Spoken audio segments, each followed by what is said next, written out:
The Spurs had heard the doubts and responded in the only way that truly matters in this league, by proving themselves on the court. Lid on the rim on that side of the floor. Wembanyama fouled and count the basket. A three-point chance now for Heading into Wemby. this game, the Spurs were in a fragile mental state, and context mattered.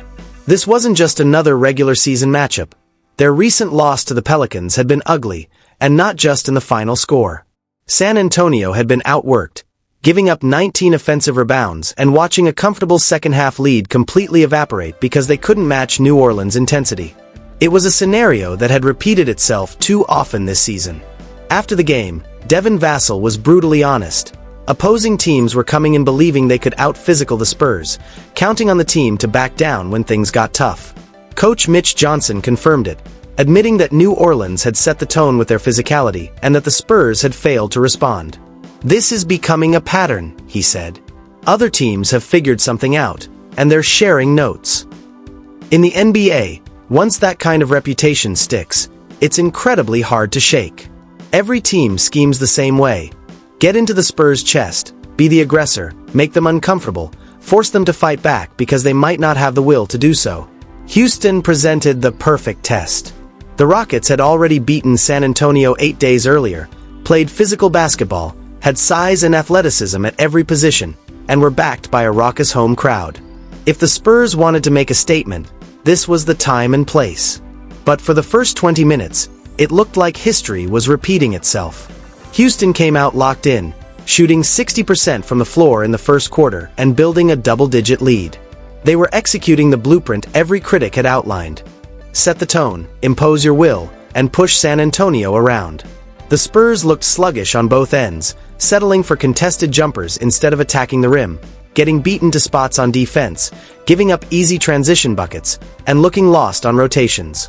By the time Houston pushed the lead to 16, it seemed like the Spurs were about to fall into the same pattern. Another game defined by being bullied and another blow to the soft label that was creeping over the team. Then, late in the second quarter, the tide began to turn. Victor Wembanyama demanded the ball, stopped settling, and sparked a 9-2 run that cut the deficit to single digits heading into halftime. The Spurs were still down 8, but they weren't out. Body language improved, communication increased, and there was a visible spark of life. The pivotal moment came in the third quarter during a timeout. Houston had just scored a couple of easy transition buckets, re-extending their lead to double digits. Whatever Mitch Johnson said during that huddle completely changed the game. The Spurs came out looking like a different team. Keldon Johnson ignited the turnaround. Aggressive and attacking downhill, he scored 9 points in a 16-4 run that gave San Antonio their first lead of the game at 79-78. But it wasn't just Keldon. The entire bench mob contributed massively. San Antonio's reserves outscored Houston's bench 38-4, a differential that essentially decided the game in a contest ultimately won by 12 points. From being down 16 to flipping the script, the Spurs had rewritten the narrative, and it was then that Victor Wembanyama took over, seizing control of the game entirely. It's the matchup everyone's been waiting for. Nikola Jokic is expected to be back, and he'll likely pick up right where he left off before the injury. Denver boasts depth and versatility on both ends of the floor, giving them multiple offensive and defensive options. The Nuggets should be able to slow down Shai Gilgeous-Alexander just enough to secure a big win at home. Now let's break down what this game meant for Victor Wembanyama specifically, because there was a personal storyline at play. Just over a week ago, Kevin Durant publicly critiqued Wemby, calling him out for taking too many jump shots and threes after San Antonio's loss to the Rockets. Durant's message was clear. He's more dangerous attacking the basket with layups and dunks than floating around the perimeter. When shots go in, it looks amazing, but put a hand up, and he struggles. While it was tough to hear, it was sound advice from one of the greatest scorers in NBA history, and stats back it up. Wemby is devastating when he attacks the rim. So Wembanyama walked into Houston facing a team that had embarrassed him in their previous matchup, where he shot just 5-4-21, one of his worst performances of the season. With the soft label hanging over the Spurs and Durant's words echoing in his mind, Wemby responded by going off. 28 points, 16 rebounds, and 5 blocks on 8 of 15 shooting, plus 11 of 13 from the free throw line.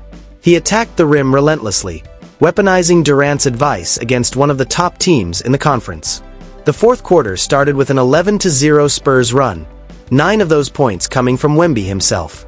He was everywhere, blocking shots, finishing through contact, grabbing every rebound within reach. Houston had no answer, scoring just 13 points in the final quarter despite averaging over 115 per game and featuring stars like Durant, Alperen Sengun, and Amen Thompson.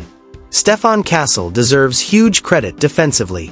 His on-ball pressure disrupted Houston's offense completely. Durant finished with 24 points but was a non-factor when it mattered most, while Sengun shot just 35%, 7-4-20, and looked uncomfortable every time Castle switched onto him.